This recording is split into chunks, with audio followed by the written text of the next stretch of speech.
quickly did you go from this is going to be okay to we're at war? When you hear that sound. The booms. Yeah.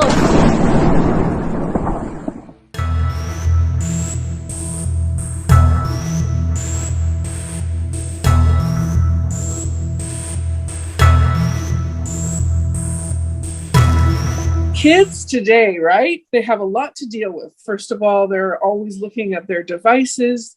They've just come through 2 years of a pandemic. There's increasing polarizing differences in the US right now. On top of all of that, Russia invades Ukraine. And now we have to start speaking to our children about war and the possibility of even a global war. I'm Jane Stevenson. I'm here with our life editor, Rita DeMontis, to talk about this very sensitive subject. Hi, Rita.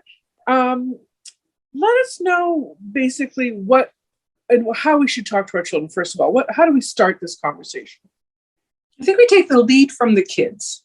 They are so aware of what is happening. I think that's key. Parents may think that maybe their kids are not tuning in, but they are.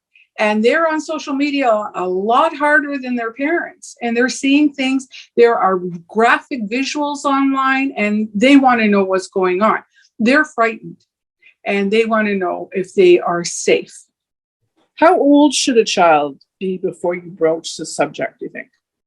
Well, actually, young is good, but every age group has a certain criteria attached to it. So if you're like 3 or 4 years old and you're saying, Mommy, are they going to be bombing? And they have said this. It's how a parent approaches this. It's all about reassurance and taking, cues from the children themselves. You'll find kids may not vocalize their fear, but they will show it. And you may find kids having nightmares. They may wet their beds. They kind of close themselves in. They'll be off their food. Parents have to clue in immediately and open up dialogue. It's so crucial here to talk to your children. So you're basically saying it's not really age, it's more about telltale signs. Well, it's telltale signs, and also opening it up to children themselves, and just saying, you may be watching the news together, or you see something, your kids, their tablet has something, and that's your opportunity, your cue to say, what are you watching? How do you feel about it? Put it out to the children themselves and say, what do you think? And if a child says, I'm really scared, Mom, are they going to be bombing our home? That's your cue to say, no. But it's important and it's diligent for the parents as well as their children's well-being to open up the dialogue and say, let's talk about what's scaring you so much. But at the same time, not sugarcoating it as well. I mean, the reality is they've gone through a pandemic. The different age groups have gone through their own crisis. I mean, in the early 60s, kids in grade 2 were understanding the Cuban Missile Crisis. And, at that early age, many people were impacted. And that was the start of things like anxiety disorder, because you carry it with you. Unless it's like a wound, you have to kind of clean it out and talk about it. And the same applies to any child.